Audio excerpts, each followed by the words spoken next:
Merci de cette intervention. Si vous en êtes d'accord, nous allons commencer justement cette première session telle que planifiée à l'ordre du jour. Comme je l'ai annoncé à l'instant et comme nous l'avons dit hier lors de la Troïka, je souhaiterais commencer par des remerciements à l'adresse de responsables de la Troïka quant à la façon dont la réunion s'est tenue.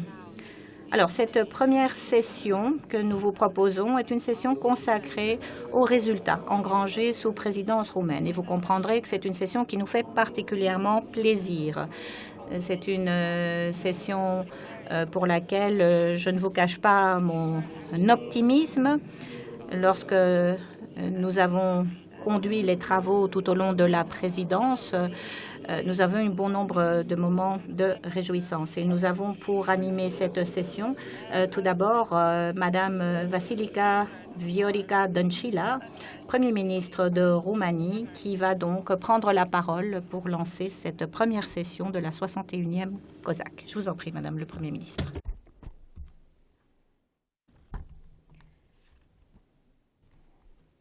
Stimați invitați, doamnelor și domnilor, îmi face o... Mesdames et messieurs, permettez-moi de vous dire à quel point je suis ravie d'être ici pour tenir cette première session de la COSAC et de recevoir les responsables des différents parlements nationaux. Je tiens à remercier le Parlement roumain de son engagement sans faille qui a accompagné toutes les activités déployées pendant la présidence roumaine. En ce qui me concerne personnellement, en tant que Premier ministre de Roumanie, je dois dire que assurer la présidence du Conseil après l'adhésion de la Roumanie il y a 12 ans à peine a été une confirmation de notre engagement au projet européen. Je pense pouvoir dire que nous avons mené à bien cette mission et à la fin de ce mandat, à la fin de ces 6 mois, nous pouvons présenter des résultats qui soient à la fois compréhensibles et tangibles pour nos citoyens. Nous avons en effet dû surmonter certains obstacles et faire avancer les négociations sur bon nombre de sujets qui sont des questions qui nous occupent depuis plusieurs années. Notre intention a été d'améliorer le quotidien de nos citoyens. Voilà pourquoi nous n'avons pas ménagé nos efforts quand il s'agit d'engranger des résultats positifs, et surtout à un moment où le Parlement européen a organisé ses élections. Il nous a fallu également aborder toute la question des négociations du futur cadre financier pluriannuel et négocier également les aspects pratiques du Brexit, indépendamment du résultat que nous connaissons. Tout au long de son mandat, la présidence roumaine a tenu quelques 1750 réunions, desquelles plus de 60 réunions se sont tenues au niveau ministériel, en formation formelle ou informelle. Nous avons pu aussi finaliser bon nombre de négociations sur des dossiers divers et nombreux, comme par exemple lutter contre l'intox, les fake news, assurer une information de qualité pour nos citoyens, également le dossier de la protection des données, le renforcement de la sécurité des cartes d'identité, tout en tenant également un échange de vues et un échange d'informations sur la meilleure façon de protéger nos frontières extérieures dans le cadre de la lutte contre le terrorisme. Dans le même temps, nous avons également assurer le suivi de dossiers qui portent sur des informations correctes à fournir aux consommateurs sur la qualité des denrées alimentaires et également tout le dossier des infractions et des sanctions de ceux qui ne respectent pas les règles. Autre dossier important, celui de l'équilibre entre la vie professionnelle et la vie privée, et assurer également l'égalité des genres et l'égalité des possibilités offertes à tous. Nous avons pu faire avancer des dossiers complexes, des dossiers qui étaient en suspens depuis bon nombre d'années, comme par exemple celui de la sécurité énergétique de l'Union européenne. Dans le même temps, sous notre mandat et au cours de ces 2 derniers mois, nous avons adopté quelques 56 conclusions du Conseil qui portent sur les relations extérieures de l'Union européenne, la lutte contre le terrorisme, le changement climatique, l'éducation, les stratégies régionales ou encore la politique industrielle. Je mentionnerai également l'organisation de toute une série d'événements qui ont pu ainsi donner plus de visibilité aux différentes valeurs européennes qui nous unissent. Par exemple, la lutte contre l'antisémitisme, la xénophobie, le racisme, les discours haineux, sans oublier également tout le travail que nous avons réalisé sur la lutte contre l'intox, les fake news, qui a revêtu une priorité pour notre présidence et qui montre bien l'importance que la Roumanie attache à la défense des valeurs qui sous-tendent le fonctionnement de nos sociétés européennes. Nous savons que tout ce travail sera poursuivi par la présidence montante. Et donc, par rapport aux résultats que nous avons engrangés sur chacun des dossiers pour lesquels nous avons fait avancer les travaux, je crois que nous avons pu démontrer à quel point nous étions attachés à ces valeurs européennes. Mais ce qui est surtout notable, c'est le fait qu'avec la présidence roumaine, l'agenda européen a avancé et cette approche de cohésion qui nous tient à cœur, nous l'avons défendue pour rapprocher l'Europe de ses citoyens. Nous avons pu pour ce faire compter avec une coopération étroite du Parlement européen et de la Commission européenne. Nous pouvons vous dire que grâce à son expérience acquise au fil de ces 6 mois, la Roumanie continuera d'être un acteur engagé vers une consolidation de l'Union européenne, vers la défense des politiques européennes et la promotion de la solidarité et de l'unité au sein de l'Union européenne. Merci de votre attention. Vă mulțumesc și eu foarte mult, doamnă prim-ministru, și încă o dată. C'est moi qui vous remercie, Madame le Premier ministre. Permettez-moi de vous remercier de la façon dont le gouvernement roumain a établi une coopération étroite avec le Parlement roumain, à la fois pendant les préparatifs de cette présidence roumaine et de toutes les discussions qui se sont tenues sous votre houlette et également une coopération étroite sous présidence roumaine. Nous avons reçu des orientations claires du gouvernement, ce qui nous a permis de travailler au niveau du Parlement de façon constructive. Alors, chers collègues, je voudrais maintenant passer la parole à notre ministre délégué aux Affaires européennes pour la Roumanie, Monsieur George Ciamba. C'est le ministre qui s'est particulièrement chargé de gérer et d'administrer toute la coordination de la présidence roumaine au Conseil. Monsieur Ciamba va nous faire un point de la situation et nous donner son évaluation de la façon dont la présidence roumaine s'est déroulée.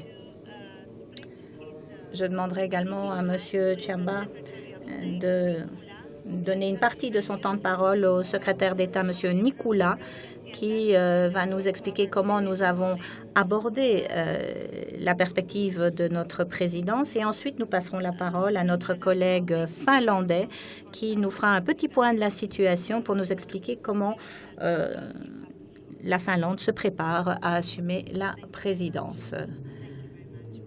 Merci, Monsieur le Président. Mesdames et Messieurs, honorables invités, je suis particulièrement ravie d'être ici aujourd'hui à cette conférence. Et je voudrais d'ailleurs féliciter le Parlement roumain et plus particulièrement le Comité des affaires européennes du Parlement roumain de la façon dont il a accompagné tous les travaux sous présidence roumaine. Merci également à ce Parlement de tous les événements qui ont été organisés sous présidence roumaine et qui ont fortement contribué au succès de cette présidence.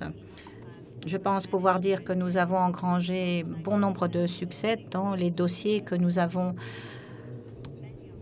fait mûrir et fait avancer. C'est vrai que sans l'aide du Parlement et du comité, les différents résultats n'auraient pas peut-être été aussi importants. Merci donc à tous ces acteurs du Parlement roumain de leur contribution. Sans vous, nous n'aurions pas pu avoir des propositions de législation sur la table du Conseil. Merci également à tous les représentants du Parlement européen de nous avoir accompagnés tout au long de cette présidence et de nous avoir aidés à faire passer la rampe à bon nombre de dossiers. Notre présidence touche à sa fin et dans quelques jours, c'est la présidence finlandaise qui prendra le relais. Nous aurons encore 2 conseils demain et après-demain à Luxembourg et il reste encore une série d'événements qui se dérouleront en Roumanie d'ici la fin donc, de cette présidence. Je dois dire que nous avons connu une accélération d'événements. Et je pense pouvoir dire que nous pouvons nous montrer satisfaits des objectifs atteints, des objectifs que nous nous étions fixés. Nous avons travaillé avec ardeur sans oublier notre responsabilité, à savoir de jouer un rôle neutre, d'être un intermédiaire constructif dans les négociations, ce qui nous a vraiment permis de jouer à plein la carte de la présidence. Je pense que nous pouvons être satisfaits des résultats en tant quantitatifs que qualitatifs. En effet, si nous voulons parler de l'avenir de l'Union européenne et si nous voulons parler de la façon dont la Roumanie s'est profilée par rapport à ses partenaires, je pense que nous avons toutes les raisons d'être satisfaits. Présider les formations du Conseil a représenté pour la Roumanie une occasion de réaffirmer son rôle de membre à part entière de l'Union européenne. Ceci nous a également permis de mieux comprendre les rouages du processus européen. Notre présidence n'a pas été sans défi. Plus récemment encore, les élections du Parlement européen qui se sont tenues et qui nous a amenés à essayer d'établir un cadre propice à la tenue de ces élections. Nous avons également dû faire face à tout le processus lié au Brexit, sans oublier d'autres dossiers très importants comme l'avenir du cadre financier pluriannuel. Autant de dossiers horizontaux qui représentent une charge importante à l'agenda des travaux de l'Union européenne et qui a demandé un engagement sans réserve. Nous savons tous que l'Union européenne fait face à un processus de transformation institutionnelle avec l'avènement d'un nouveau Parlement européen et l'installation d'une nouvelle Commission. Voilà pourquoi cette présidence a été à la fois un défi, mais nous a également donné l'occasion d'asseoir le processus démocratique au niveau de l'Union européenne. Nous avons pu garantir ainsi la tenue d'élections libres et démocratiques partout dans l'Union européenne en proposant des campagnes pour lutter contre la désinformation. Au niveau du Conseil, nous avons également mené une action positive pour maintenir les valeurs démocratiques de l'Union européenne et les préserver. Nous avons adopté toute une série d'amendements qui nous a permis d'accompagner le processus législatif quand il s'agit de lutter contre l'utilisation ou le détournement abusif de données à caractère personnel par des instances publiques ou d'autres acteurs pendant tout ce processus électoral. Vous vous souvenez sans doute du scandale d'Analytica. Par exemple, eh bien, cela nous a, je pense, servi de leçon et nous avons mis tout en œuvre pour éviter que de tels scandales se reproduisent. Des élections libres, démocratiques sont absolument essentielles pour tous les États membres. Il nous a fallu adopter toute une série de mesures pour lutter contre la désinformation tout en préservant la protection des données à caractère personnel parce que c'est le socle sur lequel repose bon nombre de dossiers importants de l'Union européenne. Ce sera notre héritage en quelque sorte pour la suite des travaux.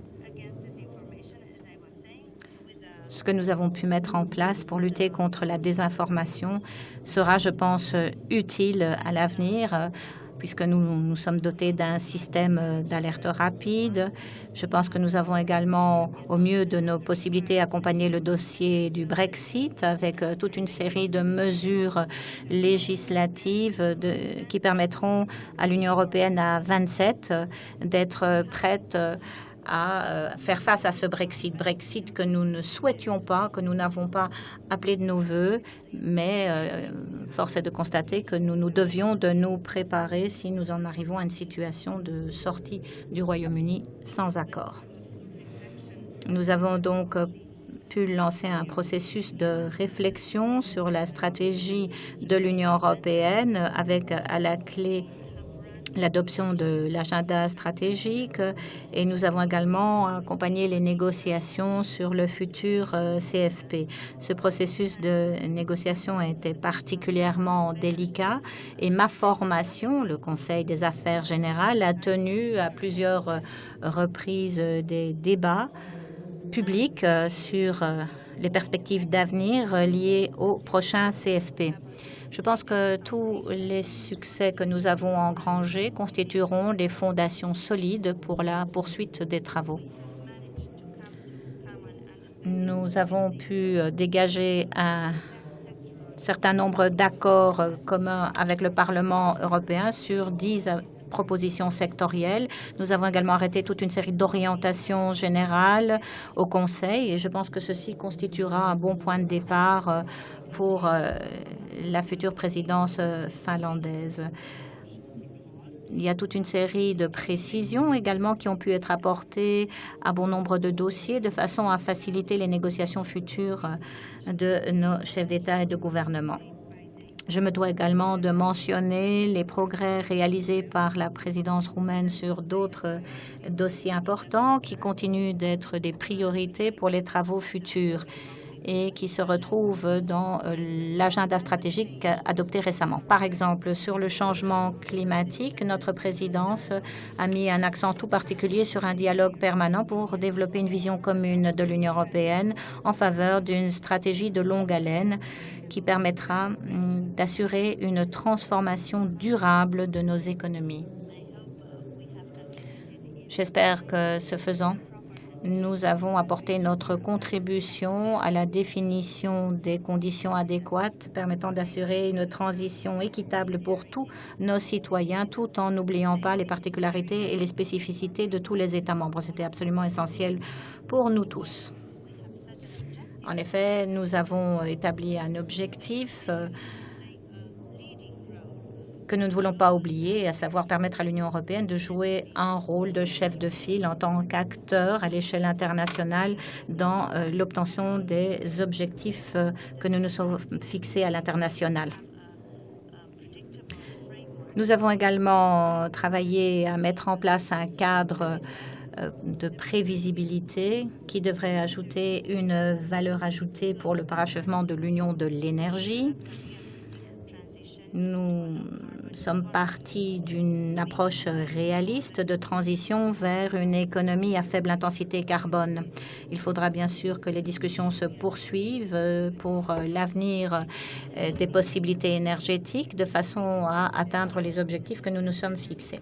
La présidence roumaine a également arrêté toute une série de mesures qui visent à renforcer le marché intérieur de façon à ce qu'il soit pleinement opérationnel. L'idée est de retenir une approche qui préserve son intégrité tout en utilisant à plein son potentiel dans la défense des 4 grandes libertés de circulation des personnes, des marchandises, des capitaux et des services. Pour la politique industrielle, nous sommes dotés d'une approche qui porte un regard prospectif sur l'avenir, qui tient compte des besoins tant des secteurs industriels que des citoyens, et qui soit prête à aborder le virage vers l'économie numérique. L'idée est de jeter, bien sûr, les bases de notre évolution de demain et de permettre à notre marché unique de passer au numérique en utilisant à plein les avantages que nous offre notamment l'intelligence artificielle. Sur ce dossier précis, nous avons entamé un dialogue qui se veut être un incitant à plus de productivité, de compétitivité, la porte ouverte à l'innovation qui devrait améliorer la possibilité pour les entreprises de travailler et de permettre aux citoyens de tirer profit de la compétitivité accrue de nos entreprises. Dans le domaine social, nous avons également réalisé bon nombre de progrès, notamment l'agence ou l'autorité européenne du travail qui a pu ainsi être mise sur pied. Nous avons également fait avancer les dispositions en matière d'aménagement de la vie professionnelle et de la vie privée, d'assurer l'équilibre entre ces deux sphères. Nous avons travaillé à l'amélioration de la sécurité de nos citoyens et nous avons contribué de façon substantielle à la protection de la frontière extérieure de l'Union européenne en adoptant une législation qui porte sur le renforcement des gardes-frontières et des gardes-côtiers. Nous sommes passés à 10 000 forces personnelles dont Frontex pourra compter pour la protection accrue de nos frontières. Nous avons également établi un cadre sur la cybercriminalité et les cyberattaques avec la possibilité d'arrêter des sanctions à l'encontre d'auteurs de telles infractions. Dans le domaine de la justice et des affaires intérieures, là également, nous avons fait avancer les dossiers puisque dorénavant, nos systèmes se compléteront de façon plus adéquate et permettront de travailler de façon plus étroite à la sécurité de nos citoyens. Je pense que ce sont autant d'exemples qui montre bien notre intérêt à améliorer la situation sécuritaire de nos citoyens. Tous les résultats engrangés par notre présidence dans ces domaines et dans bien d'autres ont permis de mettre un point final à un bon nombre de dossiers qui étaient sur la table du Conseil depuis bon nombre de dossiers et qui sont des dossiers importants. Il y a encore un point que je souhaiterais évoquer, c'est la politique d'élargissement. Nous avons travaillé d'arrache-pied sur ce dossier. Nous avons tenté de soutenir les pays candidats dans leurs efforts. Nous avons consolidé la situation au mieux. Il y a eu différents événements, des rencontres sur le terrain pour renforcer la coopération. Nous avons mis l'accent sur la région qui est très importante. Je pense particulièrement aux Balkans occidentaux. Il y a l'initiative franco-allemande dans ce domaine. Nous savons que pour des raisons historiques, nous devons intervenir et les prochaines présidences poursuivront nos efforts, je l'espère, afin que ces pays qui sont si importants pour nous et qui ont dû passer par tellement de conflits ne soient pas laissés de côté. C'est très important. Les Balkans occidentaux donc sont très importants. Nous devrions peut-être maintenant, je devrais peut-être passer à ma conclusion parce que l'audience aura sans doute de nombreuses remarques. Nous avons fait beaucoup de choses pour l'agenda européen. Nous avons pris nos responsabilités dans notre mandat. Et je pense que nous avons pu montrer que la Roumanie était une présidence efficace. Nous avons utilisé au mieux nos ressources. Nous avons également, cependant, respecté, bien entendu, la répartition classique des compétences au Conseil. La Roumanie a pu se révéler être une vraie valeur ajoutée pour l'Union européenne. Nous avons réussi à atteindre des décisions en majorité qualifiée. Nous avons coopéré avec le Parlement. Et je pense qu'il s'agit là de notre contribution à la construction européenne. Et je m'arrête ici. Merci à tous ceux qui nous ont apporté leur aide. Merci à tous dans la salle. Merci au bureau. Merci à tous ceux qui nous ont aidés. De nombreuses personnes ont participé à nos travaux et je souhaitais profiter de l'occasion pour les remercier au nom de la présidence roumaine qui a été un vrai succès. Merci. Mulțumesc foarte mult, George. Merci beaucoup, Georgie, pour cette présentation qui aurait pu être encore plus approfondie, bien entendu.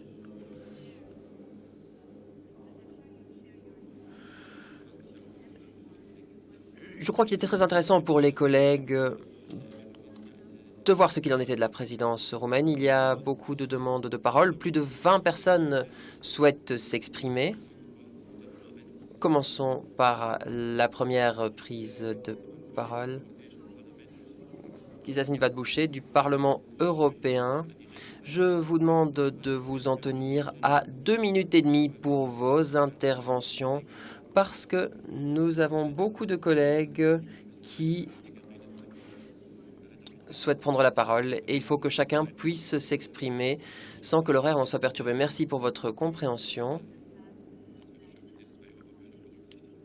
Merci. Donc, première prise de parole.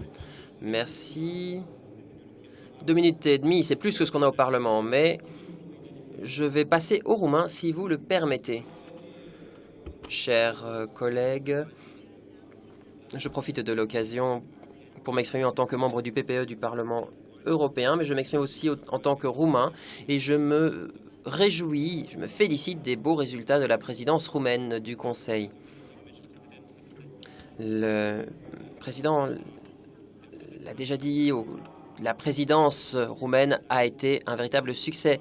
La Roumanie a assumé la présidence avec pour objectif de veiller à la cohésion. Il fallait renforcer la cohésion et la décision au sein de l'Union européenne. Et je pense que ces objectifs ont toujours été très clairs. Nous les avons rencontrés durant tout le semestre. 90 dossiers ont été conclus. La coopération avec le Parlement s'est très bien passée. Évidemment, il y a eu les élections législatives en cours de route. À partir de mi-avril, le Parlement a interrompu ses travaux en raison de la campagne électorale. Donc, ça a été un moment très intensif. On a pu conclure énormément de dossiers juste avant que le Parlement ne mette un terme à ses travaux. La présidence a gardé un œil sur le cadre financier pluriannuel. Il est très important de souligner le fait que la Roumanie a donné à tous les États membres la possibilité d'intervenir, de contribuer et de faire valoir leurs propres priorités.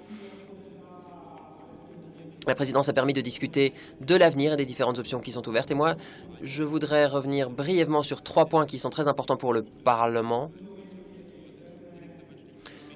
Tout d'abord, le marché intérieur. C'est le premier point. La Roumanie a fortement contribué aux discussions à ce sujet, avec des conclusions du Conseil sur l'avenir du marché intérieur. Celles-ci ont été adoptées en mai. Le Conseil en a appelé à avancer plus rapidement dans le domaine de la suppression des barrières qui empêchent le bon fonctionnement du marché. Donc la présidence roumaine a adopté une directive sur un renforcement de l'ouverture, sur une meilleure utilisation des informations du secteur public. Le numérique a fait partie des priorités, les services numériques, les marchandises numériques ont été évoquées par la présidence. Bref, la Roumanie a permis d'améliorer la situation politique et industrielle, qui est un point très important pour le Parlement européen. À l'horizon 2030, la présidence a bien avancé. Et enfin, la numérisation, la cybersécurité et l'intelligence artificielle sont des thèmes qui ont importé. En créant un cadre pour cela, nous avons pour la première fois la possibilité d'imposer des sanctions en cas de violation du droit et de compromission de la cybersécurité. La présidence a lancé un dialogue avec l'intelligence artificielle et il est très important de voir que la Roumanie prend les choses en main dans le domaine de l'intelligence artificielle et nous avons réussi à apporter toute leur importance à ces priorités, autant pour la Roumanie que pour l'Europe. Merci beaucoup.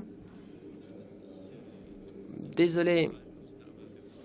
Nous devons veiller à bien respecter notre temps, afin que tout un chacun puisse s'exprimer. Désolé, donc je vous ai un petit peu pressé.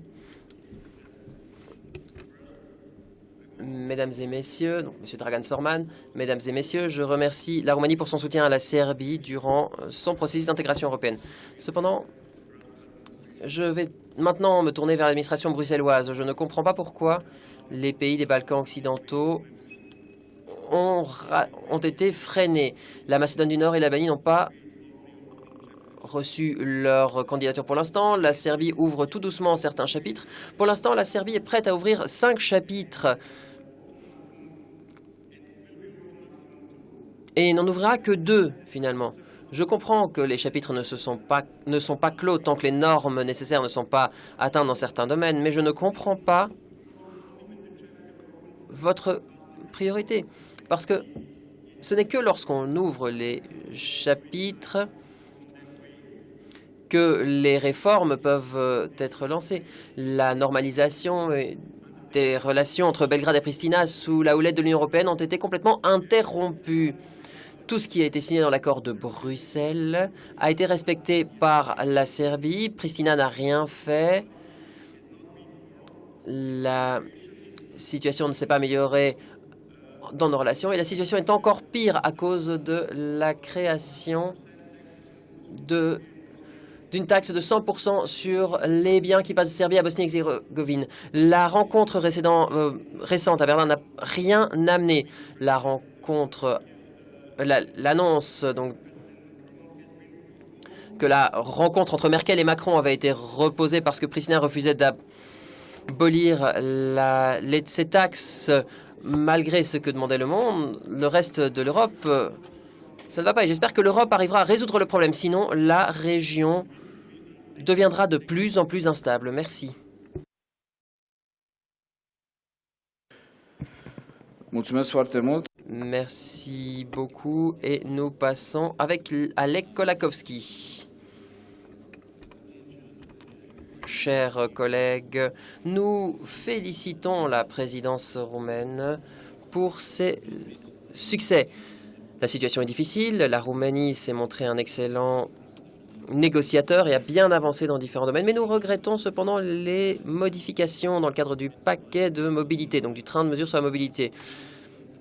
Au lieu de supprimer les barrières, on en crée de nouvelles. Le premier train de mesures sur la mobilité est composé de 3 actes législatifs qui proposent une révision complexe du domaine du transport routier en Europe. La Commission européenne, lorsqu'elle a présenté sa proposition en 2017, a publié une déclaration disant que ce train de mesures serait la pierre angulaire du renforcement du marché intérieur et que ce projet permettrait au marché de mieux fonctionner. Malheureusement, au vu des derniers travaux, nous nous rendons compte que l'on ne va pas dans le sens du renforcement du marché et que l'on n'améliore pas l'efficacité du transport routier dans l'Union européenne.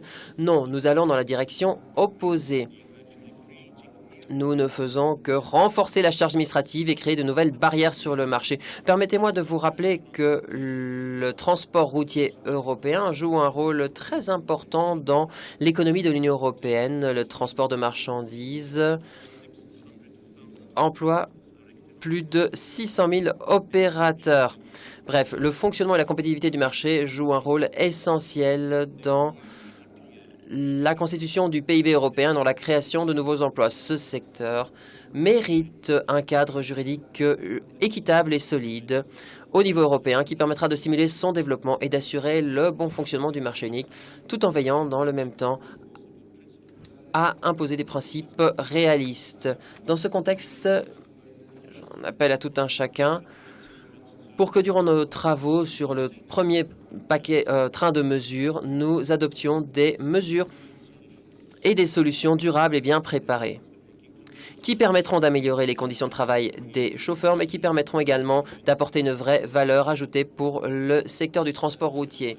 Monsieur le Président, je tiens à dire que la présidence roumaine s'est révélée être un excellent négociateur dans la directive sur le gaz. La négociation avec les Balkans occidentaux se passe très bien. Vous avez bien avancé et vous avez permis d'assurer la stabilité dans la politique de voisinage. Merci. Și eu vă mulțumesc foarte mult, în primul rând, pentru... Merci. Merci pour vos remerciements à la présidence et vos encouragements. Et je me réjouis, bien entendu, de voir que vous reconnaissez nos efforts dans le cadre des négociations. Écoutons maintenant Madame Eleni Stavrou de Chypre. Chers collègues, nous vivons dans une société très complexe avec des conditions cadres très compliquées. Migration, questions sécuritaires ont d'énormes répercussions sur l'Union européenne. Cela entraîne également une remise en question du projet européen par certains. Les décisions de l'Union européenne doivent permettre de relever de grands défis. Il faut que des outils soient à disposition de tout un chacun afin de pouvoir relever les défis sur la base des fondements de l'Union européenne. Les citoyens européens ont le droit à la sécurité et à la prévisibilité. L'espace Schengen est un instrument très important en vue de compléter notre maison européenne. Les frontières européennes doivent rester ouvertes, les frontières intérieures, j'entends, et les frontières extérieures doivent être protégées suffisamment. On a pris un accord très important sous présidence roumaine. De nouvelles décisions ont été prises en vue de renforcer la sécurité des frontières extérieures en mer et sur terre. C'est très important. Il s'agit de protéger nos frontières. Il s'agit d'intervenir pour assurer notre sécurité. À Chypre, nous sommes un pays méditerranéen. C'est la raison pour laquelle il est important que nous soyons en mesure de relever les défis quotidiens qui proviennent des flux migratoires. Nous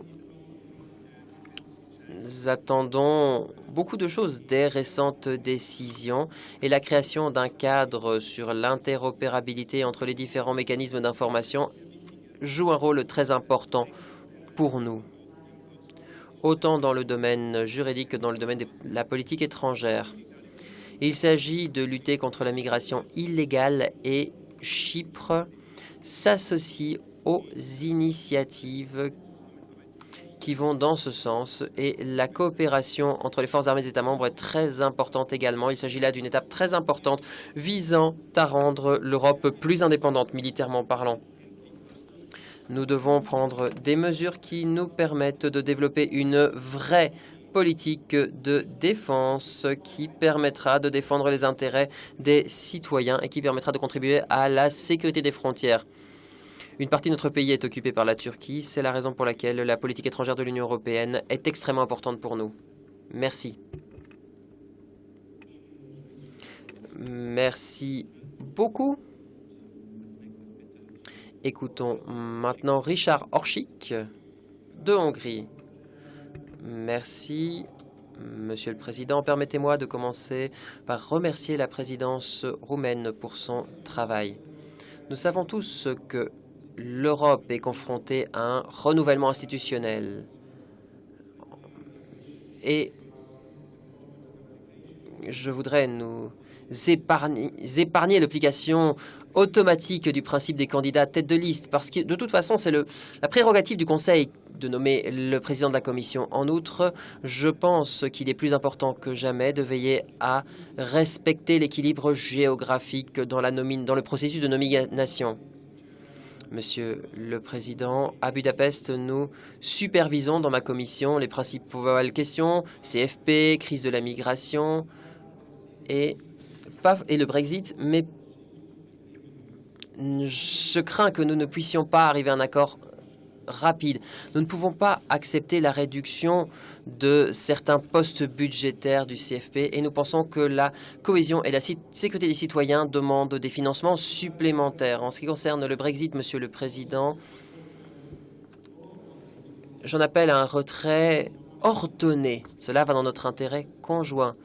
Et dans mon évaluation, D'après moi, c'est la seule manière de se séparer. Dans le domaine de la migration, Monsieur le Président, la position hongroise n'a pas changé. La protection complète et efficace des frontières extérieures de l'Union européenne reste notre principale priorité dans le domaine. C'est pourquoi nous sommes favorables à l'amendement du règlement Frontex. Enfin, Monsieur le Président, permettez-moi de parler de l'élargissement. Permettez-moi d'utiliser la question d'élargissement avec le Monténégro et la Serbie. Ces pays sont prêts à entrer dans l'Union européenne et plus tôt que tard. En matière de négociations d'adhésion avec l'Albanie et la Macédoine du Nord, eh bien, ces négociations auraient déjà dû être lancées. Les Balkans occidentaux appartiennent à l'Europe, pas uniquement pour des raisons historiques. Il s'agit aussi de notre intérêt économique commun. Merci beaucoup. Merci pour votre présentation très synthétique. Merci d'avoir respecté votre temps de parole.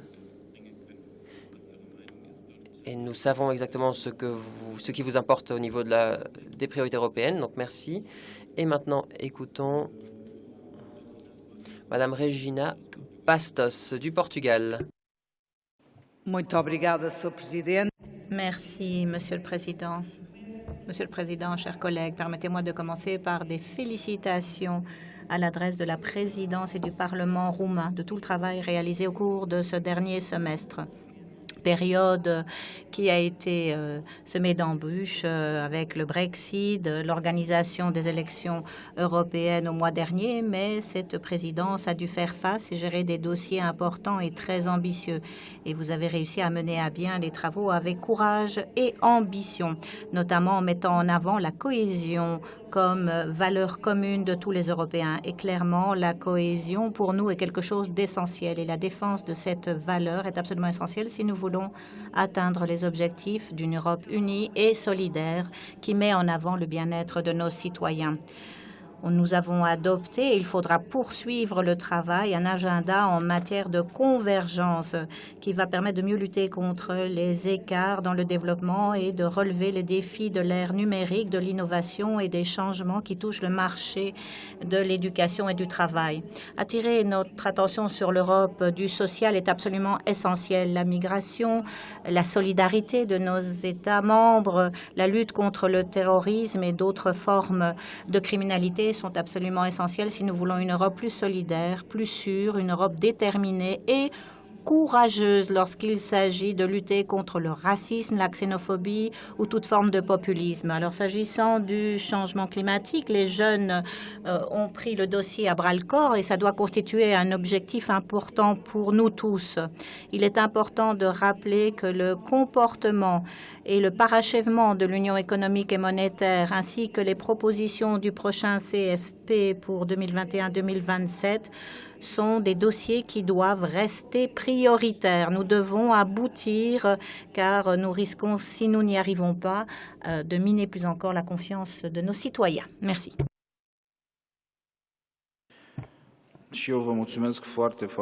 Merci beaucoup. Merci d'avoir confirmé les priorités de la présidence roumaine. Cela nous va droit au cœur. Écoutons maintenant notre collègue Günther Kriegbaum d'Allemagne.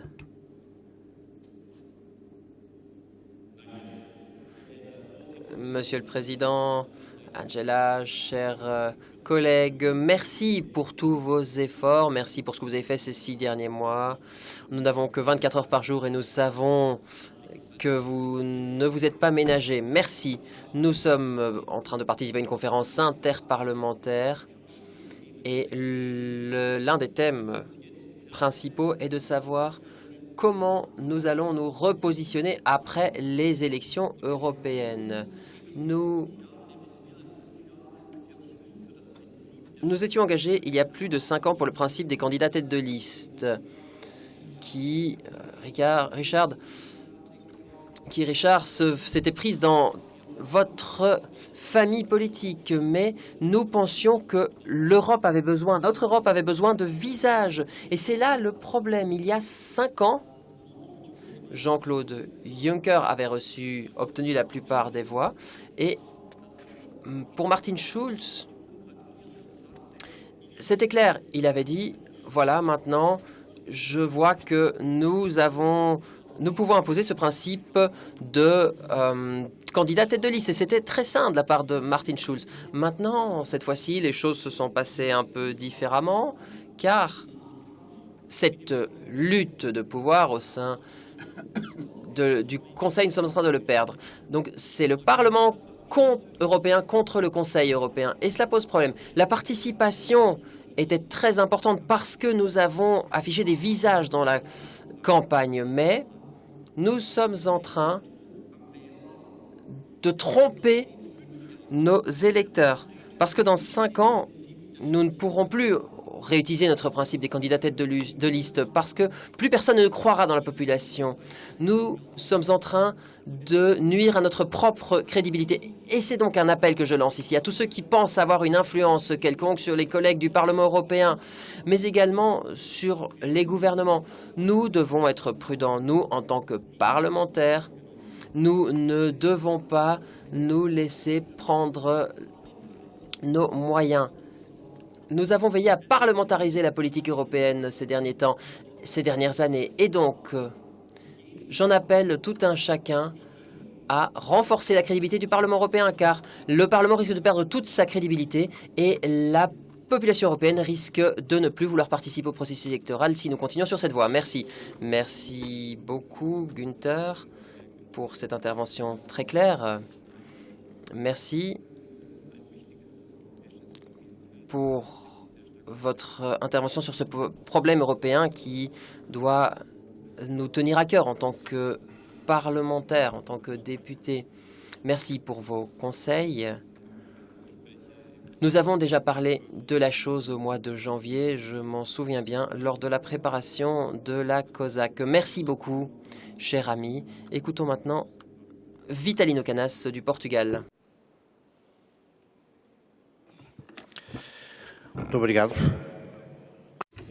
Merci beaucoup. Je voudrais commencer par saluer les efforts de la présidence roumaine pour rendre hommage au succès qu'elle a pu engranger. Je voudrais revenir sur 2 sujets qui ne sont pas particulièrement liés à la présidence roumaine, mais qui sont des thèmes d'actualité pour l'UE et qui auront une incidence très marquée à l'avenir. Tout d'abord, même si on n'en parle pas encore aujourd'hui, il s'agit de l'accord que l'on a pu obtenir dans le contexte de l'Eurogroupe. Le fait donc de créer une capacité budgétaire, un instrument budgétaire donc lié à l'euro, un budget euro. Alors d'aucuns ont dit que ces questions sont particulièrement liées à certains États membres. Qu'il y a certains États membres qui sont plus hautement concernés par ce potentiel budgétaire. Et là, je ne suis pas d'accord. Je ne suis pas d'accord parce que l'existence d'un budget, d'un instrument budgétaire qui permettent de faire face au déséquilibre ou faire face aux chocs extérieurs, c'est quelque chose qui est important pour tous les États membres, y compris ceux qui ne sont pas dans la zone euro. Et je pense que l'euro et des instruments de stabilisation qui lui sont liés, qui permettent donc de garantir sa stabilité et qui permettent aussi de le renforcer. Voilà pourquoi ici, j'aurais lancé un appel. Il faut poursuivre la mise en œuvre de cet instrument. On n'en est pas venu à un accord, ce qui est positif, mais il y a encore des questions qui restent en souffrance, sur lesquelles on n'a pas fait toute la lumière, par rapport aux fonctions de l'instrument, par rapport à la dimension financière que revêtira cet instrument. Et puis en deuxième lieu, je voudrais aborder un sujet qu'a déjà abordé le collègue allemand d'ailleurs, la gouvernance européenne. Alors, on en parle en ce moment. Je suis très conscient de l'importance de ces candidats tête de liste. Ces Spitzenkandidaten ont été envisagés dans un contexte particulier. Il se peut que, au vu du fractionnement que subit l'Europe, eh bien peut-être que cette notion n'est plus d'actualité. Il y a une atomisation du Conseil européen, du Parlement européen, et il y a des équilibres qu'il faut recalculer. Le Parlement européen et le Conseil disons, ne se constituent plus de grands groupes politiques, il y en a d'autres qui ont pris la place, et il faut donc trouver les points d'équilibre géographique, entre autres, au niveau de la répartition entre groupes politiques, et aussi l'aptitude à discuter d'un véritable agenda qui concerne l'ensemble de l'Union européenne. Je vous remercie. Mulțumesc foarte mult. Merci beaucoup. Merci beaucoup, Vitalino. Merci pour votre soutien lors des différents événements que nous avons organisés. Nous avons beaucoup travaillé ici dans différentes configurations, avec le temps aussi. Écoutons maintenant Christian Vigenin de Bulgarie, qui a déjà eu l'occasion de se pencher sur de nombreux thèmes européens et qui a été une source d'inspiration pour l'organisation de la COSAC. Christian, merci. Je félicite la Roumanie pour le succès de sa première présidence du Conseil. Et je tiens à insister sur la dimension parlementaire très importante. Je remercie nos hôtes pour tous les efforts investis. Je vous rappelle que la Bulgarie soutient les priorités de la présidence. Nous nous félicitons de l'accent qui a été mis sur la conversion, la convergence économique et sociale, la politique, la dimension extérieure a été très importante, l'intégrité et la sécurité de l'Union européenne ont pu être garanties. La présidence roumaine a connu différentes évolutions très importantes pour l'évolution de l'Union européenne. Il y a eu les élections législatives, le sommet de Sibiu qui a marqué le début d'une nouvelle ère. Sous présidence roumaine, les choses ont bien avancé dans différents domaines politiques et je tiens à évoquer quelques domaines de la politique. La politique d'élargissement a toujours été une priorité pour la Bulgarie. Nous ne devons pas oublier que l'Europe, en dehors de notre Union, n'est toujours pas unie. C'est la raison pour laquelle nous devons renforcer les relations avec nos régions voisines et nous nous félicitons des efforts renforcés de la présidence bulgare et nous félicitons de l'engagement de la présidence roumaine dans le domaine du renforcement de la perspective européenne pour les Balkans occidentaux. Nous soulignons l'importance de la coopération régionale et de la coopération avec les États voisins. Tout cela s'inscrit dans nos conditionnalités. Cela doit être soumis à un processus d'évaluation. Sous présidence roumaine, on a avancé en vue de renforcer l'engagement de l'Union européenne dans la région de la mer Noire. La recherche stratégique et l'innovation pour la mer Noire ont permis de développer une vision commune pour une mer Noire durable et résiliente pour l'avenir. Nous nous félicitons de ces initiatives. Dans le domaine de la politique sociale, nous souhaitons construire une Europe plus équitable et plus juste socialement parlant. Je félicite la présidence roumaine pour ce qu'elle a fait. La directive sur l'équilibre entre vie privée et vie professionnelle va encourager les femmes à s'investir mieux sur le marché de l'emploi et cela permettra de promouvoir l'égalité hommes-femmes. La présidence a permis de faire avancer le dossier de l'autorité européenne du travail. Le siège de l'autorité a également été défini sous présidence roumaine, ce qui est une bonne chose. J'espère que la prochaine présidence, la finlandaise, poursuivra sur la même voie. Merci. Merci, Christian. Bernardo, je vous invite à prendre la parole. Merci, Monsieur le Président. Je salue les collègues à cette réunion. Je salue la présidence roumaine du Conseil, ainsi que les représentants du gouvernement ici présents, ainsi que les représentants du Parlement roumain. Alors, si nous voulons faire le bilan de cette présidence, je crois qu'il faut en premier lieu se concentrer sur le fait qu'on a accordé la priorité à la politique de cohésion, qui est une valeur qui est le ciment de la diversité au sein de l'UE.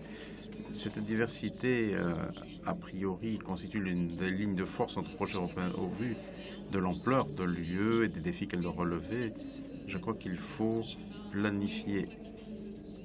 On ne retrouve pas au niveau des différents organes, au niveau de leur travail, on n'a pas remis forcément au centre cette cohésion. Donc voilà pourquoi le Parlement portugais a fait une proposition de modification aux recommandations de la COSAC pour soutenir cette stratégie qui font que les stratégies que les RUP ont définies que la Commission a soutenu, et le traité dans son article 349 reconnaît cette situation. Ces régions ultra-périphériques, le Portugal, la France et l'Espagne, ont des entraves, connaissent des entraves au développement socio-économique de par l'éloignement du continent européen, mais aussi à cause de leur économie réduite, insulaire, et des conditions climatiques pas forcément favorables. Donc il faut exploiter leurs possibilités de croissance intelligente pour éliminer les obstacles et pour les intégrer au marché unique. Ces régions ultra-périphériques sont les extrémités géographiques de l'UE, les frontières, le marche de l'UE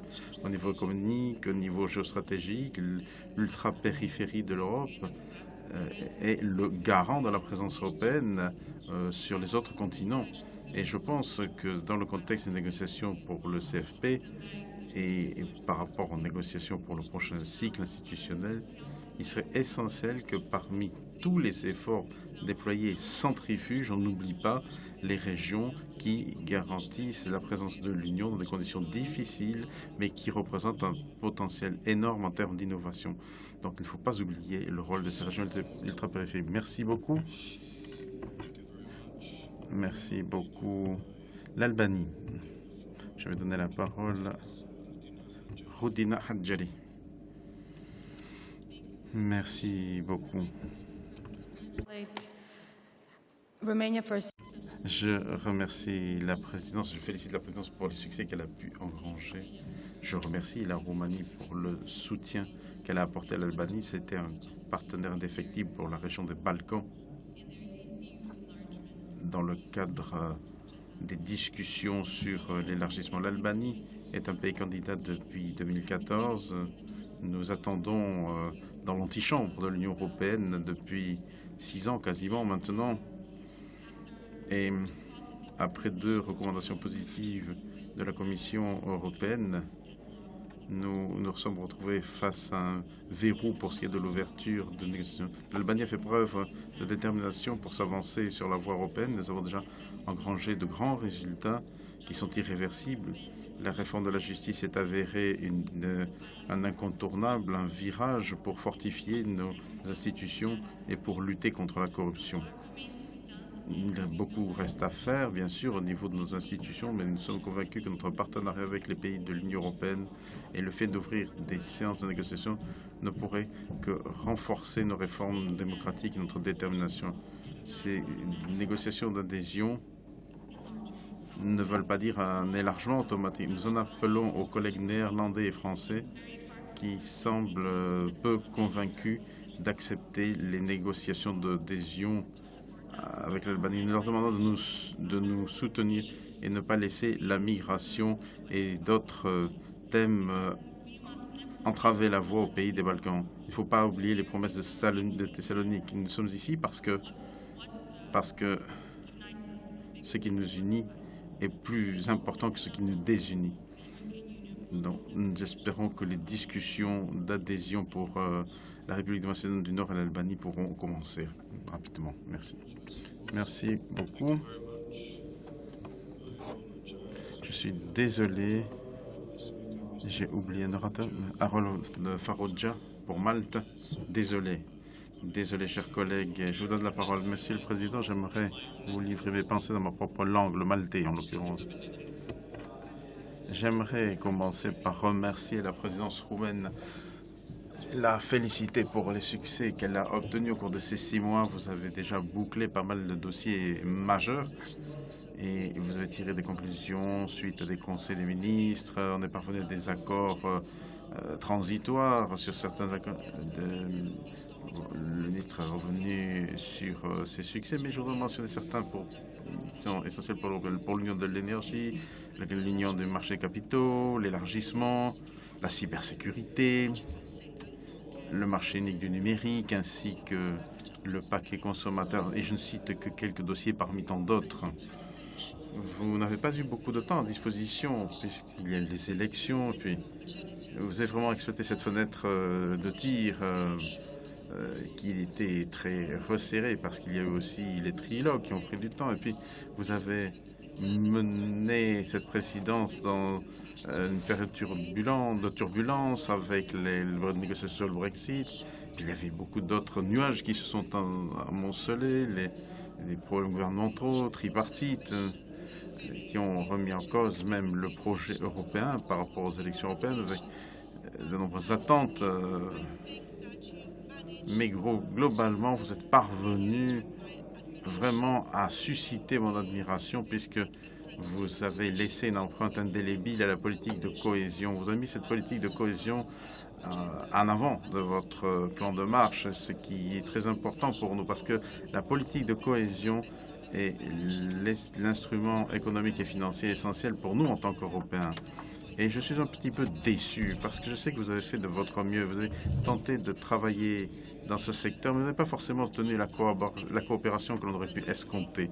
Donc je pense que suite aux discussions à tous les niveaux pour savoir qui allait qui allait diriger la Commission, le Parlement, le Conseil européen. Je pense que l'homme de la rue, le citoyen lambda dans nos villages, est beaucoup plus intéressé par ce qui se passe au niveau des négociations CFP sur le budget, est plus intéressé de savoir comment on va dépenser l'argent européen. Je crois qu'ils se font s'inquiéter plutôt du manque d'accord sur l'eurozone ou les limitations d'émissions de carbone d'ici à 2050. Et là, c'est une déception que je voulais vous livrer. Il y a une empreinte politique qui sera aussi laissée par Sibiu, et puis il y a cette course dans l'agenda stratégique qui a fait l'objet d'une discussion au niveau du Conseil européen, et je vous en remercie. Merci beaucoup. Le Monténégro, Slovan Radenovic pour le Monténégro. Thank you, Chairman. Dear colleagues, ladies and gentlemen, on the last Et le Monténégro se félicite des priorités établies par la présidence roumaine. Je voudrais me concentrer sur cette étude de la sécurité, des valeurs communes et de la cohésion. Je rappelle notre soutien. Nous pensons que l'Union européenne ferait feu de tout bois pour renforcer sa stabilité interne, la coopération et l'unité qui règne, et enfin sa position en tant qu'acteur planétaire. Il est essentiel pour l'ensemble de l'Europe d'avoir une Union européenne forte qui vive sur la base de valeurs démocratiques et qui utilise ses forces et sa stabilité pour influencer la stabilité, encourager la stabilité dans son voisinage. Pour le Monténégro et tous les pays des Balkans occidentaux, outre le fait d'avoir une Union européenne forte sur le plan socio-économique et cohérente, il est essentiel que l'intérêt pour la démocratie de cette région reste permanente et demeure. Le fait d'avoir une politique forte, il faut donc mettre en place des réformes dans la région, ce qui est un rappel permanent de l'un des grands intérêts du processus d'adhésion à l'UE. Les intérêts de l'UE pour les Balkans occidentaux peut influencer de façon positive la rapidité des réformes et plus de progrès vers la transformation démocratique des pays concernés. Quand je parle d'intérêt, je ne parle pas du fait de faire des fausses promesses et de nous donner des espoirs. Je parle d'un soutien concret, d'une véritable assistance à la mise en œuvre de tous les critères, de toutes les réformes nécessaires. Nos pays ne sont pas tous des démocraties fortes et solides, mais plutôt fragiles, avec des partis politiques qui jouent avec les différents mécanismes du pouvoir qui sont entre leurs mains. L'UE doit nous aider à prendre les mesures définitives pour établir un environnement dans lequel nos citoyens pourront croire dans les valeurs de la démocratie, l'état de droit, la liberté et respect des droits fondamentaux et croissance économique. Et je suis convaincu que, ce faisant, les critiques du rapport de la Commission européenne pourront faire l'objet d'un traitement adapté et que dans le futur rapport, eh bien, l'avenir sera plus rose pour les pays candidats et candidats potentiels à l'adhésion. Merci. Merci beaucoup. Je donne la parole à Bleda Deliukodra. Thank you, Chair. Ladies and gentlemen. Merci, mesdames et messieurs. Je voudrais exprimer tout le plaisir que j'ai à m'exprimer dans cette plénière de la COSAC à Bucarest. Je suis président du comité de l'intégration européenne de l'Assemblée du Kosovo. Je voudrais rappeler notre engagement à faire avancer le processus d'intégration européenne, la dynamique qui, je l'espère, nous permettra de progresser. L'intégration européenne pour le Kosovo, ce n'est pas une alternative. C'est la voie que nous avons choisie et sur laquelle nous devons rester. Nous devons mener nos missions pour faire des progrès. L'entrée en vigueur de l'accord d'association et de stabilisation qui a fait que le Kosovo, pour la première fois, a pu entrer dans des relations contractuelles avec l'Union européenne, devrait aussi servir en tant qu'incitatif à une mise en œuvre positive de mesures pour continuer notre voyage vers l'adhésion. Outre l'accord d'association et de stabilisation, je voudrais parler de l'entrée en vigueur de l'accord cadre sur l'accès au programme de l'Union européenne qui ouvre une porte à une coopération accrue et reconfirme que l'UE reste le plus grand partenaire en termes de développement pour le Kosovo. Même si beaucoup de défis nous attendent encore, notamment, je voudrais mentionner en premier lieu que les citoyens du Kosovo ne bénéficient pas du droit à la libre circulation dans les pays de l'Union européenne. Ce sont donc des citoyens isolés de cette partie de l'Europe. La Commission européenne considère que a évalué toutes les conditions de la feuille de route. Il y en avait 95, beaucoup plus que tous les autres pays qui ont procédé à une libéralisation déjà. Nous avons accompli ces mesures petit à petit, mais nous n'avons toujours pas eu la libéralisation des visas pour les citoyens du Kosovo. Ce processus de stabilisation, dans le cadre de l'accord de stabilisation, est essentiel. C'est l'une de nos priorités. La stabilisation et l'association, la mise en œuvre de cet accord permettra de rapprocher notre législation des normes de l'Union européenne. La mise en œuvre ainsi qu'une mise en œuvre de cette législation européenne dans 100%. Ça impliquera une volonté politique, un potentiel administratif et un financement durable. Pour établir une priorité des réformes, les institutions du Kosovo et l'UE ont lancé l'agenda des réformes européennes. Nous pensons que les valeurs européennes sont les nôtres et notre voyage ne pourra pas s'achever si nous n'adhérons pas à la famille européenne. Enfin, dernière chose, l'Union européenne est un idéal de paix et de stabilité pour nous. Un rêve qui nous a inspirés dans nos débuts et autour duquel nous voulons construire notre avenir. Merci de votre attention. Thank you. And now from the European Parliament, Le Parlement européen, Maria João Rodrigues. Thank you very much. Merci, Monsieur le Président.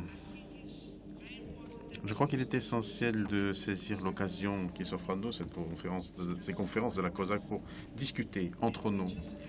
Et nous sommes sortis d'une période importante, les élections européennes en l'occurrence. Ces élections ont fait passer un message clair de la part de nombreux citoyens qui attendent que l'Union européenne agisse et s'attaque aux stratégies nouvelles. Alors oui, l'occasion s'offre à nous de renforcer la démocratie européenne, de l'asseoir. Le collègue allemand a évoqué un point très important. Comment pouvons-nous faire notre choix de la présidence de la Commission européenne? Alors, ce choix doit refléter les résultats des élections européennes. Mais je voudrais dire que la manière de bien refléter ces choix doit prendre en compte aussi la majorité que nous pouvons bâtir au sein du PE et au sein du Conseil européen. Et c'est justement ce qui se passe. Nous sommes en train d'explorer des pistes, essayer de voir quel est le type de majorité que nous pouvons établir. Et selon moi, les élections européennes ont fait passer un message clair, je l'ai dit. Nous avons besoin de définir une majorité pour nous assurer que l'Union européenne constitue une véritable opportunité pour tous les États membres et pour tous les citoyens. Ce qui veut dire que nous devrions mettre en place le socle des droits sociaux européens dans tous les États membres en relevant les normes sociales, ce qui veut dire que nous devrions compter sur un véritable budget commun, communautaire, qui donnerait la possibilité à tous les États membres d'investir sur l'avenir, de faire face au changement climatique, de mettre en place la révolution numérique. ce qui veut dire aussi qu'il faut achever l'union économique et monétaire avec un véritable budget digne de ce nom. Et tout ceci constituera la base de cette majorité. Et il devra être fait par cette majorité. Les parlementaires européens devront être attentifs dans les négociations des jours qui viennent, parce que l'enjeu, c'est la préparation d'une nouvelle majorité pour l'Union européenne. Et donc, il faut bâtir cette majorité que méritent nos citoyens. Merci beaucoup. Je donne la parole maintenant à Mme Sévine Thierry. A bien accompagné les poursuites des négociations sur le prochain cadre financier pluriannuel, ce qui a permis d'avancer sur plusieurs chapitres. Mais nous avons un programme stratégique quand même très ambitieux. Recherche, innovation, défense, sécurité, changement climatique. Et ça ne doit pas nous faire oublier quand même aussi les politiques traditionnelles, ça veut dire la politique agricole commune et la cohésion, qui sont pour beaucoup d'États membres quand même extrêmement importants. Mais la sortie du Royaume-Uni, c'est une opportunité aussi de repenser l'utilisation des moyens budgétaires et surtout leur simplification et leur lisibilité. Et moi, je suis d'avis qu'on devrait surtout encourager les réflexions pour dépasser le processus décisionnel qui repose sur l'unanimité au Conseil. Ça me paraît vraiment une condition quasiment sine qua non pour pouvoir avancer. Et il ne faut surtout pas aussi que nous oublions, nous, les parlementaires nationaux, que nous votons les recettes au profit de l'Union européenne. Et notre capacité d'agir dépend de nos capacités financières, de nos moyens financiers. Et ce que attendent nos électeurs de nous, c'est-à-dire cette capacité d'agir. Donc j'appelle à tous mes collègues qui sont très frileux par rapport à une augmentation des recettes de l'Union européenne, d'y réfléchir, parce que nous devons absolument dégager plus de ressources pour plus d'efficacité et pour un meilleur usage aussi des ressources existantes. Je vous remercie. Mulțumesc și eu foarte mult pentru intervenție. Merci beaucoup de ces observations, Sabine, et pour votre intervention. Maintenant, ce sera le tour de l'Irlande. Terry Layden. Monsieur le Président, au nom de la délégation irlandaise, je voudrais vous exprimer mes remerciements les plus cordiaux pour votre hospitalité dont vous nous avez fait preuve hier dans cette merveilleuse ville de Bucarest, avec le magnifique temps que vous nous avez réservé. Bravo. Bravo pour tout le travail effectué, vos contributions, pour vos présentations et pour votre engagement indéfectible sur l'UE. Un grand succès pour un pays qui est devenu récemment membre de l'Union européenne. Vous avez réussi votre présidence et vous en avez fait bon usage. Je voudrais dire qu'en Irlande, vous avez appris beaucoup sur vos plans depuis janvier. Vous avez été impressionné par la manière dont vous avez présenté les choses et vous êtes d'ailleurs très très bien représenté par votre ambassadeur en Irlande. Merci de tout le travail que vous avez effectué. Par rapport à l'évolution de l'Union européenne, de son expansion, je crois qu'il est important que quelle que soit l'issue du Brexit, l'Union européenne continue à s'étendre, à se développer et prenne dans ses bras les pays candidats. J'ai été co-rapporteur sur le Monténégro et en 2014 j'ai été nommé co-rapporteur et en janvier 2015 j'ai présenté un rapport sur le fait d'honorer les obligations et les engagements au niveau du Monténégro par rapport au Conseil européen, donc qui a été accepté. J'ai visité le Monténégro moi 3 fois. J'étais impressionné par la façon dont ils ont présenté les choses, par le travail effectué, par leur envie viscérale d'entrer dans l'UE et donc qui est vue comme une force de stabilisation dans les Balkans. Et je dois avouer que je suis impatient qu'ils nous rejoignent. Le gouvernement irlandais soutient largement l'extension et le développement de l'UE. Et pour ce qui est de cette extension de l'UE, il faut couvrir aussi les pays des Balkans et les pays candidats à l'adhésion. On a fixé une date à 2025, une échéance. Je sais que d'ici là, le Monténégro aura accès à la libre circulation dans l'UE. Et j'ai passé du temps sur place et je souhaite tous mes vœux de succès au Monténégro. Je serais ravi de rencontrer la délégation dans le cadre de cette assemblée aujourd'hui à Bucarest. Et je souhaite aux autres pays candidats à l'adhésion aussi tout le succès possible. Et je rappelle que l'Irlande est tout à fait favorable à l'expansion de l'Europe, une union qui joue un rôle de stabilisateur en vue de donner plus de prospérité à l'Europe. Et je dois dire qu'il est dommage que le Royaume-Uni envisage de quitter une si belle famille. Vous nous manquerez, mais il faudra s'y faire. Merci. Merci beaucoup de cette approche très intéressante. Merci d'avoir apprécié les efforts qu'a pu déployer la Roumanie jusqu'à présent pour assurer une bonne conduite des travaux de la présidence. Je vais donner la parole maintenant à Imam Hussein Filiz pour la Turquie. Monsieur, Imam Hussein Filiz, monsieur.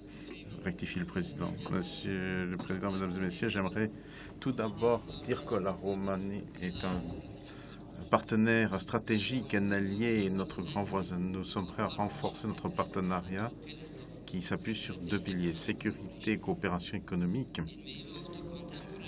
Au vu des défis actuels que l'Union européenne doit faire face, garder le processus d'intégration de cette région vivant et fonctionnant, eh bien, j'espère que les choses se passeront bien. La présidence roumaine a évalué les perspectives d'élargissement comme élément qui permettra de renforcer la sécurité internationale aussi.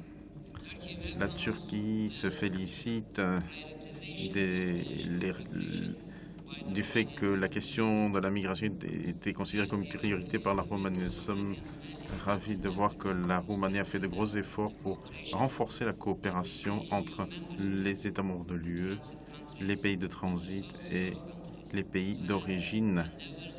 Elle s'est aussi engagée à mettre en place une politique durable sur le plan de la migration en tant que pays de première ligne qui a fait preuve de responsabilité dans sa réponse et qui a permis d'alléger le fardeau européen. J'aimerais saisir l'occasion qui m'est offerte pour rappeler notre vœu sincère que ces efforts sont maintenus par la prochaine présidence et que l'on arrive à un accord viable et durable pour toute la garantie. Est un pays qui garantit la liberté de ses citoyens et une déclaration. Tout ceci contribuera à la prospérité de toute la région de la Méditerranée orientale. Néanmoins, si nous transportons des problèmes bilatéraux dans la zone UE, ça n'aidera en rien qui que ce soit. Non, ceci ne fait que rendre les problèmes plus complexes et plus difficiles à résoudre. Je vous remercie de votre attention. Merci beaucoup, chers collègues. Nous avons encore 6 orateurs inscrits sur notre liste. Donc, je leur demanderai aimablement, et désolé de ne pas vous l'avoir dit d'emblée, mais le problème c'est que nous n'avons pas pris en compte le fait que d'autres personnes encore voulaient prendre la parole. J'ai accepté de les inscrire sur la liste parce que je voulais que tout le monde puisse parler. Mais je demanderai aux 6 derniers orateurs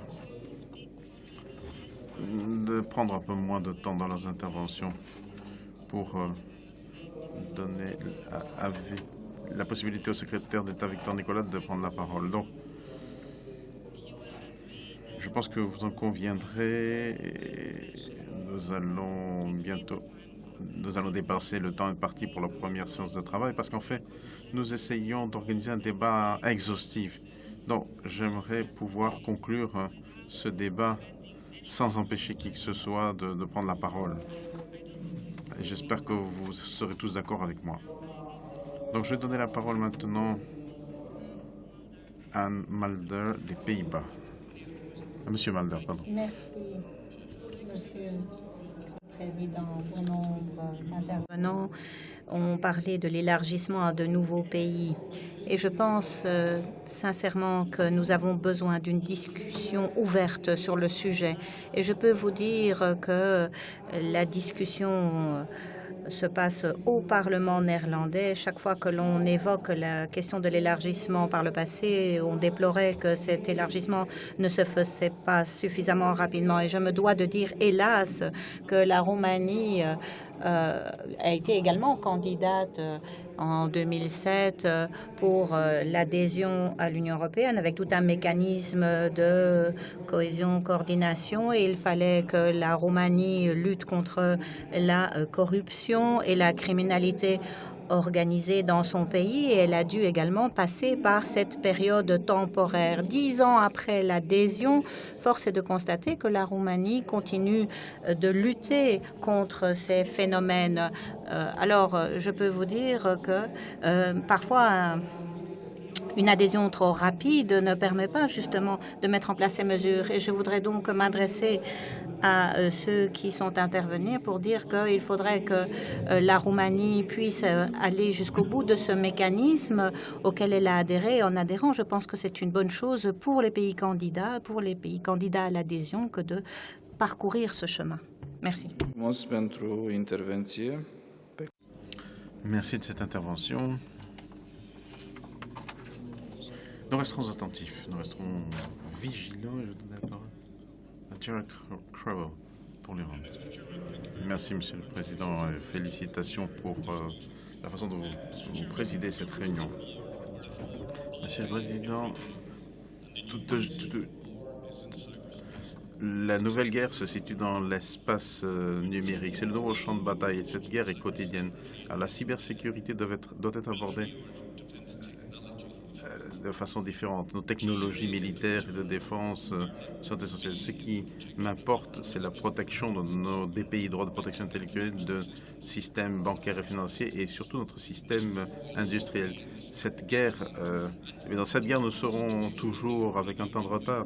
Au niveau de l'UE, nous risquons de retrouver très en retard parce qu'en fait, nous n'avons pas d'un potentiel de collecte de renseignements qui soit européen. Nous dépendons des informations fournies par d'autres pays et certains pays maintiennent leur collecte de renseignements et gardent jalousement les secrets qu'ils détiennent.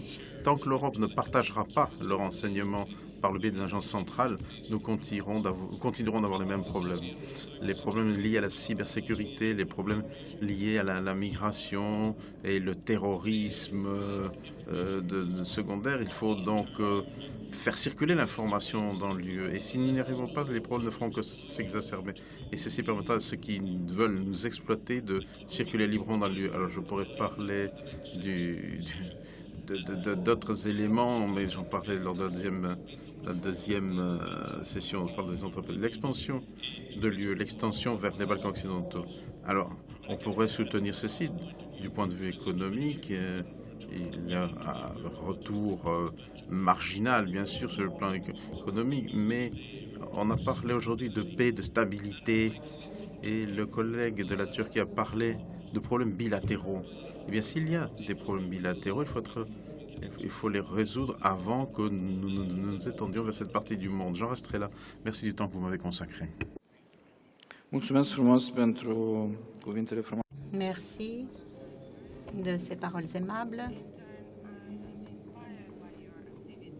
Je dois dire que je suis très admiratif de vos activités, notamment sur le front de la migration. Je vous ai suivi et je dois dire que j'ai appris énormément de choses. Je passe maintenant la parole à Monsieur Bernard Durcan.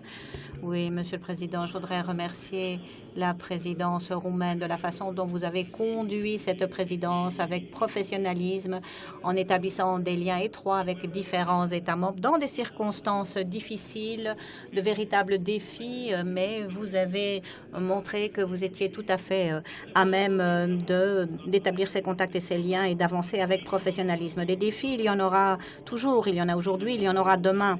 Nous avons tous un rôle positif à jouer dans ces différents défis à surmonter. Si nous jouons correctement notre rôle, l'Europe triomphera. Par contre, si nous nous opposons, si nous partons dans des directions opposées, nous courons le risque de démanteler l'Union européenne et ce ne sera à l'avantage de personne et nous ne pourrons certainement pas nous en glorifier. Alors, ce n'est même pas une référence indirecte à nos collègues du Royaume-Uni qui se proposent de quitter l'Union européenne. Tout ce qui détruit, sape la structure de l'Union européenne n'est pas utile, que ce soit pour l'Union européenne, que ce soit pour l'Europe en tant que continent ou les différents pays qui composent cette Union européenne, sans parler des répercussions mondiales. Voilà pourquoi, pour les défis qu'il nous reste à surmonter demain et après-demain, il faudra que nous parlions d'une voix, que nous resserrions les rangs par rapport au Brexit, de façon à ce qu'on ait un Brexit, en effet, qui ne se fasse pas de façon désordonnée. Il y a toute une série d'autres défis, le numérique, la cybercriminalité, essentielle si l'on veut protéger nos enfants, parce que cette cybercriminalité est une menace de plus en plus marquée pour nos enfants, nos familles. Puis le risque évidemment lié au changement climatique. Chaque pays, même le plus petit, même les États insulaires, ont un rôle essentiel à jouer pour obtenir les objectifs que nous nous sommes fixés. Merci. Je passe maintenant la parole à Lord Robin Teverson du Royaume-Uni. Merci, Monsieur le Président. Et je voudrais commencer par des remerciements à l'adresse de la présidence roumaine qui a prêté main forte à ce que le Royaume-Uni reste au sein de l'Union européenne un peu plus de temps que ce qui avait été prévu dans un premier temps. Alors, c'est un échec, en effet, un échec non pas de la présidence roumaine, mais du sommet européen de la semaine dernière. L'Union européenne a joué le rôle de chef de file s'agissant des conséquences de ce changement climatique. Et nous devons louer les efforts déployés par bon nombre d'États membres, notamment au niveau de l'accord de Paris, et l'engagement pris à se maintenir au maximum à 2 degrés et mieux encore à 1,5 degrés d'augmentation des températures d'ici la fin du siècle. La semaine dernière, le sommet européen n'a pas réussi à faire passer une Europe neutre en émissions carbone, ce qui veut dire que la conférence des Nations unies en septembre à New York ne permettrait pas à l'Union européenne de prendre la parole la tête haute comme nous le faisions d'habitude pour dire que nous nous sommes engagés à faire en sorte que nous puissions obtenir nos objectifs. Je dois dire que je le regrette, je le déplore. Je pense qu'il faut inverser la vapeur et que l'Union européenne doit rester chef de file sur ce dossier. Merci. Lord Teverson, je voudrais maintenant inviter Monsieur Alessandro Gigliovigna à intervenir. Merci, Monsieur le Président. Permettez-moi de commencer par des félicitations pour ce semestre assuré par la présidence roumaine à Rome. Nous avons eu l'occasion de discuter de cela avec votre ambassadeur et nous avons eu le plaisir et l'honneur d'apprendre à connaître un pays qui, comme bon nombre d'autres États membres, souhaite retrouver la voie vers l'union des valeurs. Sans oublier son histoire, sans oublier ses racines, car comme notre pays, l'Italie, nous aussi, nous voulons aller vers un autre modèle qu'une Union européenne purement technocratique. Je dois dire que le renforcement de notre effort de protection aux frontières extérieures est un dossier dont je me réjouis. Et puis, s'agissant de l'Europe orientale, avec les frontières terrestres, et pour l'Italie, avec la fermeture des ports et la lutte contre la mafia des passeurs et des trafiquants d'êtres humains. Et je souligne bien mafia de trafiquants d'êtres humains. Tout ceci, tous ces combats est absolument essentiel pour assurer la sécurité de notre continent et pour assurer la lutte contre le terrorisme à l'échelle internationale. Merci, Monsieur le Président. Oui, merci de votre intervention et souligner les efforts déployés par les collègues qui sont intervenus tour à tour et qui ont été particulièrement concis dans leurs propos, ce qui nous permet de retrouver un peu de temps que nous avions perdu dans le traitement de différents points de notre ordre du jour. Alors, avant de passer la parole à Monsieur Nicolas, je voudrais encore donner la parole à notre dernier intervenant, Monsieur Juni Ovasca, qui représente également la future présidence. Oui, merci, Monsieur le Président, chers amis. Au nom de la délégation finlandaise, Je voudrais remercier la présidence roumaine de l'excellent travail qui a été réalisé sous sa présidence. J'ai écouté très attentivement l'ensemble des interventions et des félicitations qui vous ont été adressées. Et donc, je me rends compte qu'il sera difficile pour la présidence finlandaise d'emboîter votre pas. Nous savons que les questions de sécurité, changement climatique, le numérique, etc. sont autant de défis qu'il nous faudra relever pendant notre présidence. L'immigration, le Brexit, les relations extérieures de l'Union européenne mériteront également des efforts et notre attention. Cela dit, nous sommes très heureux à l'idée de cette présidence qui s'annonce pour nous, car il est important que l'Union européenne puisse proposer des solutions aux différents problèmes que nous avons égrenés. Et ces solutions, nous ne pourrons les trouver qu'en nous appuyant sur nos valeurs communes. Encore merci de tout ce que vous avez mis en place et je me réjouirai de vous accueillir en Finlande le moment venu. Merci. Nous avons pu compter bien sûr sur l'appui de la présidence précédente, que je remercie au passage, et soyez sûrs que la Finlande pourra compter sur notre appui et sur l'expérience que nous avons acquise au cours de ces 6 derniers mois. Je voudrais maintenant passer la parole au secrétaire d'État, M. Nicolau, pour des remarques de conclusion de cette session, et immédiatement après son intervention, nous pourrons clore cette session et se retrouver dehors de cette salle pour la photo de famille. Et je vous remercie tous puisque nous avons dépassé le temps imparti de quelques minutes seulement. Monsieur le secrétaire d'État. Monsieur le Président, Mesdames et Messieurs les parlementaires, avant toute chose, je voudrais vous remercier de me donner la possibilité aujourd'hui d'être ici devant vous. Alors, en effet, j'aborde la partie conclusion et il y a plusieurs choses qui me viennent à l'esprit, notamment le fait que les priorités qui avaient été proposées sous présidence roumaine pour les 6 mois qui s'achèvent coïncident avec les ambitions du Parlement européen et de vos parlements. Et je pense que ceci explique également les succès que nous avons pu engranger dans la clôture de certains dossiers législatifs et des progrès que nous avons pu réaliser sur d'autres dossiers. Je pense que l'accompagnement dans vos différents parlements nationaux de ces dossiers, le dialogue constructif que nous avons pu établir avec vos gouvernements nous ont permis de compter sur un appui au niveau du Conseil et nous ont permis également de compter sur l'appui des familles politiques. Ceci nous a permis de mener à bien de façon fructueuse toute une série de trilogues avec le Parlement européen. Il m'appartient maintenant de vous remercier pour tout ce que vous avez mis en place au cours de ces 6 derniers mois et vous encourager à continuer à porter les projets européens au sein de vos propres parlements. Ça, c'était mon premier message. Mon deuxième message s'adresse au Parlement roumain. Madame le Premier ministre et le président Ciamba ont déjà eu l'occasion de prendre la parole pour faire un point de la situation, mais je souhaitais également, à mon tour, m'exprimer et remercier devant vous le Parlement roumain des efforts déployés.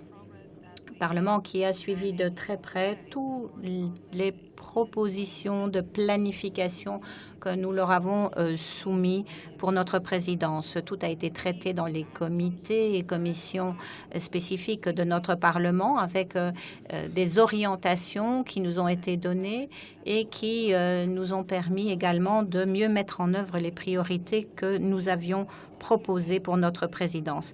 À cela s'ajoute le fait que le Parlement roumain a ajusté son calendrier d'activité et a tenu compte de nos besoins, notamment en nous proposant ce bâtiment comme centre de conférence principal pour les nombreuses réunions que nous avons pu et dû organiser. On vous l'a dit, quelques 1750 réunions ont été organisées, dont 300 se sont tenues en Roumanie. Des 300 qui se sont tenues en Roumanie, 128 se sont organisées dans ce bâtiment. Voilà pourquoi le Parlement roumain, Sénat et Chambre des députés confondus, n'ont pas ménagé leurs efforts et ont passé bon nombre d'heures à nous aider à organiser ces conférences en mettant à disposition leurs locaux. Voilà un exemple concret de ce qui a pu être réalisé en faveur du projet européen. Et merci donc au Parlement roumain d'avoir véritablement donné corps à notre devise de la cohésion.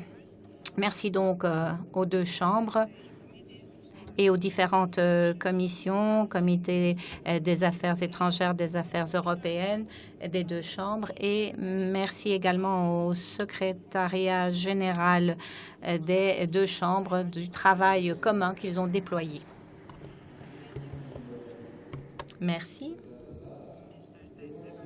Monsieur le secrétaire d'État, je peux ainsi clore cette première session et je vous invite à me rejoindre à l'extérieur de la salle pour la photo de famille. Après une petite pause café et quelques rafraîchissements, nous reviendrons pour aborder la deuxième session.